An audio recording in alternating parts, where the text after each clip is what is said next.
Welcome to another episode of Astro Auto Repairs. Can you dig it? We got a 2001 Ford Ranger. What we're gonna do is show you how to do the front shock absorbers. Okay. It's very important to change your shocks because worn shocks can cause your front end parts to wear prematurely. Upper ball joints, lower ball joints, tie rods, any kind of joint or any kind of movable part up in the front end, worn shocks can cause them to go bad. It can even actually make your springs wear out faster. So, have your shocks checked out. And if they haven't been changed in about a good 5-10 years, change them anyway. They're not that bad to change. Alright, first thing we're going to do, we're going to jack this vehicle up from the center and put some jack stands up on it. Safety is always important, so put some jack stands, use some jack stands. We're going to put some jack stands up under it, and then when we come back, I'm going to show you how the vehicle is securely jacked up, and we're going to get these shocks changed. The shocks we're going to be using is Monroe's. Alright, we'll be right back. Okay, we're up under this Ranger. See, I got a block of wood on the lower part of the frame. Got a little oil leak here, we gotta fix. And what I did was leave that up there like that. Set the jack stands up under the lower control arm, right on the frame, because what we gotta do is put a little pressure on that, because right now the shock is extended as far as it'll go. And just to avoid any kind of accidents, anything, we're gonna secure it just like that on both sides. Now once you do that, what you're going to do is slowly lower the vehicle until the lower control arms come in contact with the jack, and just go a little bit more. So I'm going to put this down for a second because I need you to see this.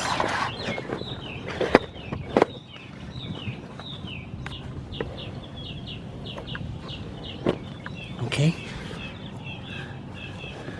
Let's that's a better view right there. And watch how we slowly bring this down.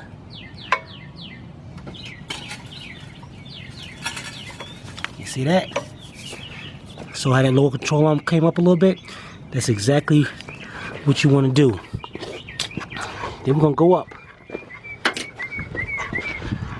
On the top of each tire, there's a little flap right here. Pull that flap up, and there it is. There's the top of the shock. Now you can do this by hand, which is a little bit difficult, or you can do it by air ratchet, which we're going to do it by making it easy. It looks like about a 13mm bolt. Let's find out if we're right. Now the reason why I like using air tools, because air tools will spin this off real fast. I don't try to use no vice grips or nothing to hold that into place. Okay, it looks like it's a 14mm. And as you can see, I'm gonna get an air ratchet in there and try to spin that off. But if not, which is even better, I go from the top.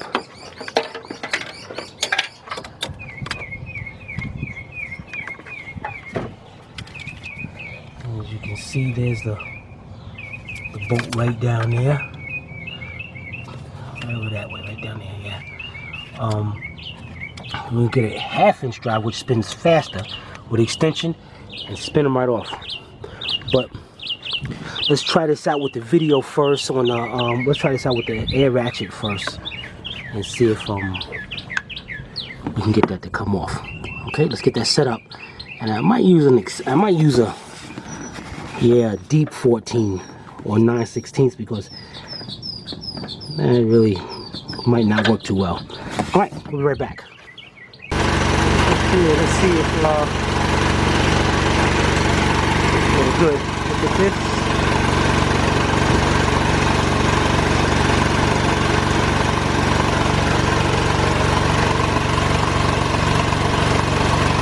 And 9/16 might be a little bit. Yeah, that's probably good.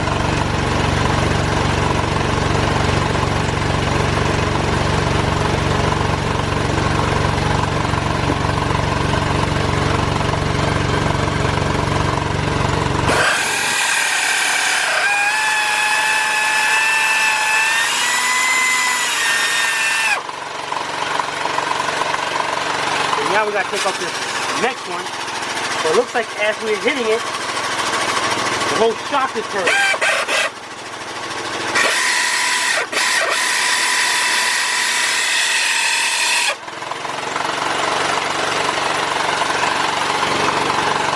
Usually what you'll do, get you a pair of vice grips or something, crimp that top off, and just wrench that off. But what I'm going to do is get a big pair of vice grips and hold the body outside the big body of the shock and get that off. We'll show you that in a minute until we come back. This nut right here, just to retain this just from backing off, but usually they don't back off anyway. Okay, as we're turning it, got the body, the big part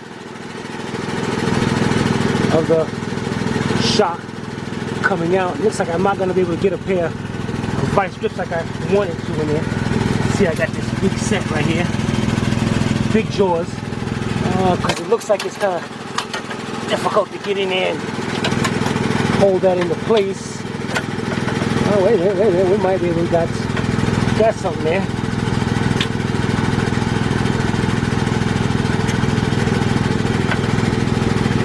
A little bit more. No, it's not gonna work. So we're gonna be doing this the other way. But what I'm gonna do first is, we're gonna try the long extension with the 1/2-inch drive gun and buzz that off. I'm gonna show you that as soon as we come back. Okay, we got our 1/2-inch drive set up here. 9/16 socket. I'm gonna use a little wobble extension for a little play.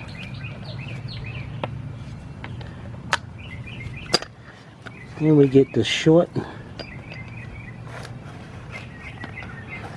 and we're gonna try to. We'll probably need a long one too. One of these. Let's get this one. Okay. Now, where's that old date? Down there. You can see. Okay, it's on. Now what we're going to do is use the air gun. Since the air gun spins at a faster RPM,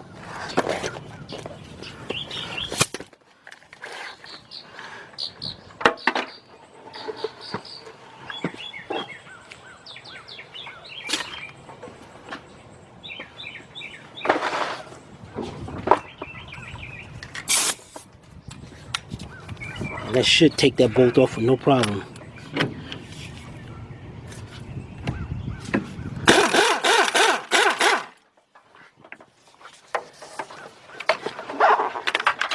Take a look up under here.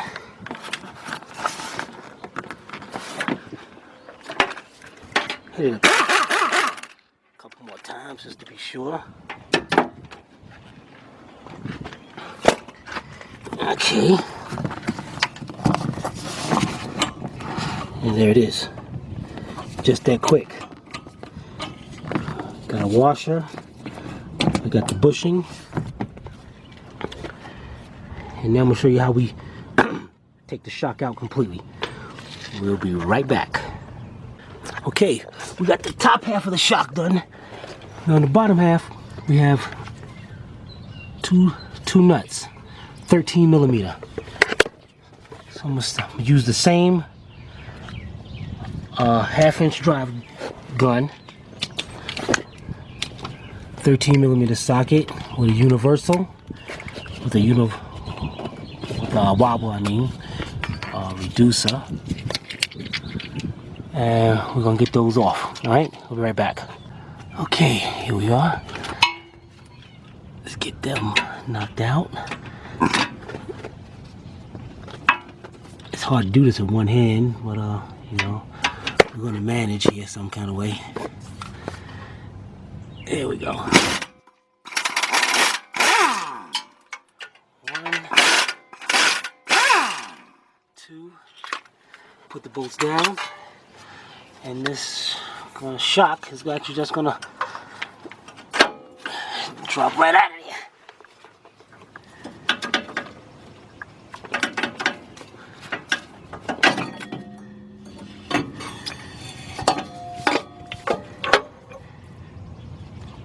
I better just look at the bushing even coming apart over there. You know, the studs are up here. They'll stay in place. Alright, let's get over there and take off the other side. Okay, over here on the right side. Got the socket up there.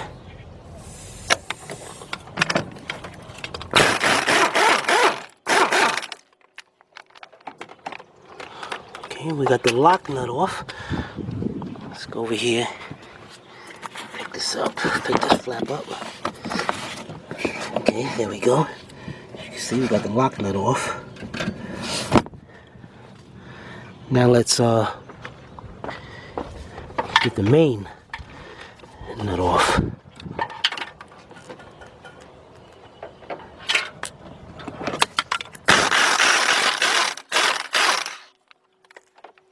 Okay.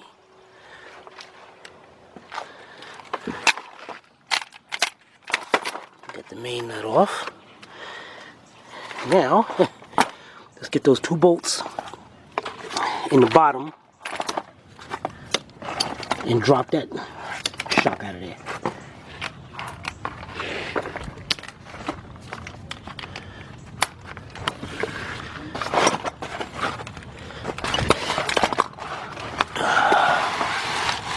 Okay, there we go.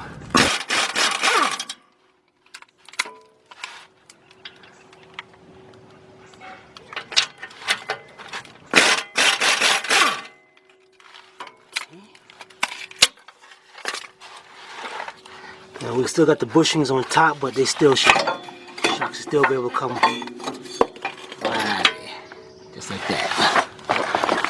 All right, let's get our new shocks. I'm gonna show you how we put those together. There's the other one over there. Gonna throw that one over there. Let's see if the bushing is still in place over here or something. Yeah, there it is. Because you know, new shocks come with the new bushings, so we don't need none of this. Alright, we'll be right back to show you the new shocks. Again, Monroe's. Let's get those shocks and let's get them installed. Okay, here we have the new shocks. Again, Monroe's OES Spectrum.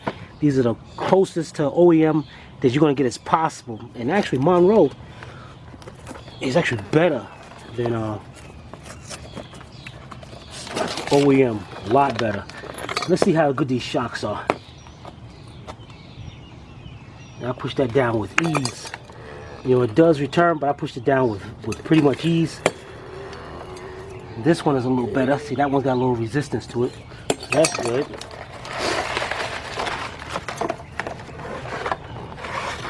And the OEM Monroe's now.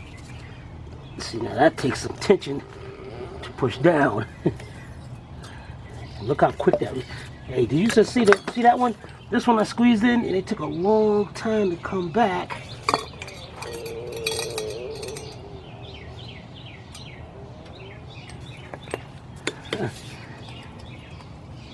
This was definitely worse. But what we're gonna do here, they always come with new bushings. Go. Make sure we got nothing else down there. Alright. Let's get both of these lined up.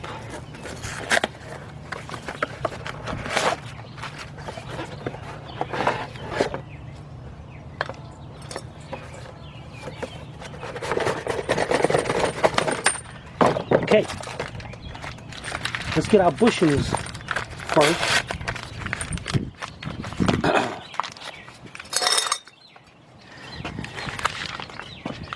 You can see this. Let's zoom in a little bit. Now, when you got your new shocks out, ready to install, you're going to take this bag of new bushings and washers.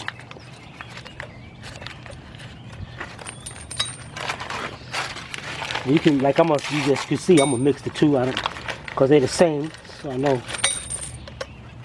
Doesn't matter on that. You want to take 2 of the washers. It looks like a cup. Make sure on the part that's going to the shock, the cup is on the inside.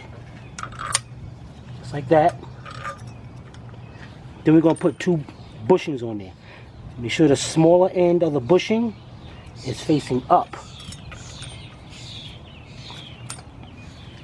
Just like that. Now let's go over here and we're going to put these shocks in and we're going to bolt them up to the bottom half. Alright?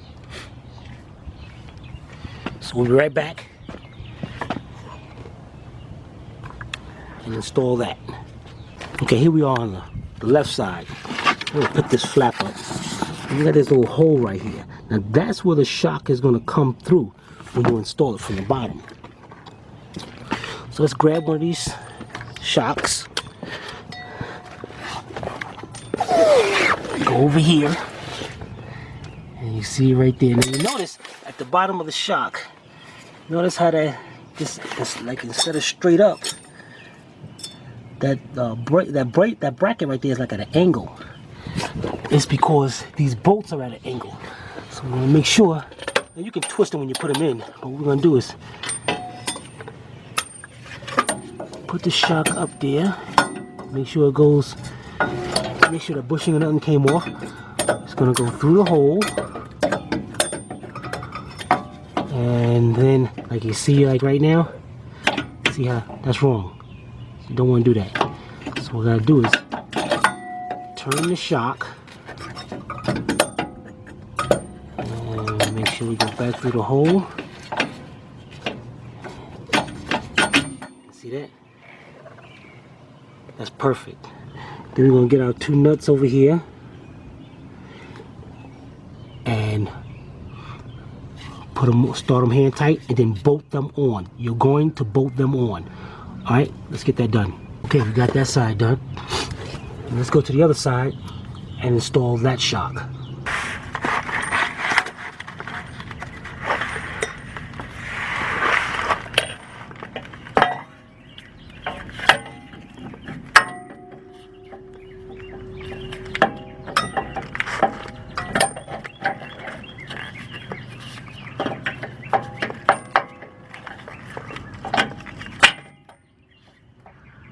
Okay, let's get the nuts on it, and we're going to take the air gun, and you take your ratchet and tighten up all 4, and when you tighten up all 4, we'll come right back and finish those up.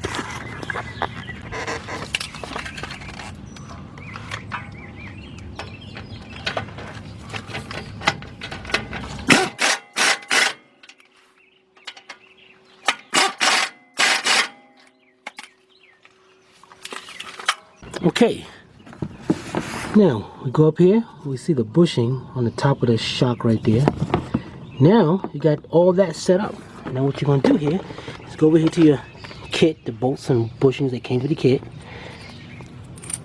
Grab a washer, a bushing, and a nut. Now what you're going to do is the bushing, that little end now, is going to face down. Just like that. The cup, the inside of the cup, is going to face down. Just like that. And then you're going to put the, just put the nut hand, tie the hand on. And just make sure it's going on pretty good. See that? You can put that in. Put that on by hand. And let's go over there and do the other side.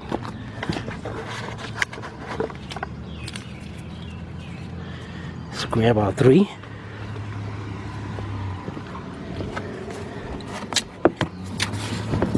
We just want to make sure everything is good over here. The bushing, small end goes down. The cup, inside of the cup, goes down. And then install the nut.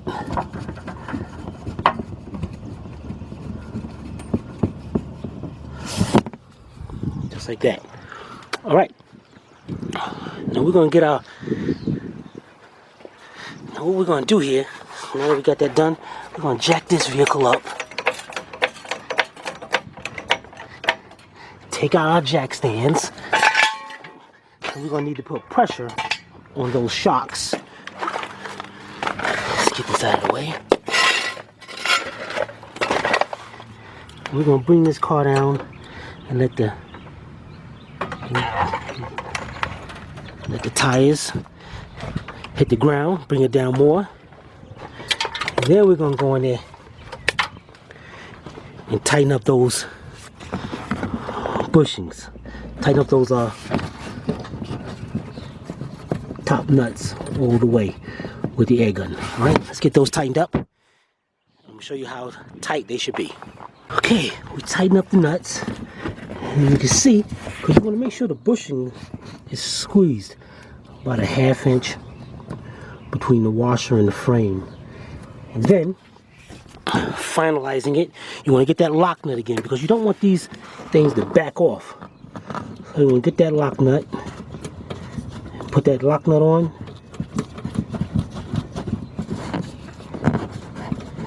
These should be locking. These should be actually wait a minute. I'm looking at that. Those are lock nuts in there, so they ain't going nowhere. All right, so they're good. They're definitely good. They ain't going nowhere. Put those bushings back into place. There's our old ones. They're no good no more. Make sure the flap is back into place on this side, and there you have it. All right. We'll be right back. Close out the video. Okay, there you have it. How to install front shocks on the 2001 Ford Ranger. Again, bad shocks can cause your front end parts to wear really fast. When somebody says you need a part in the front end, make sure your shocks are in good condition. And also on your tires, it wears your tires down really bad. It's called coupling.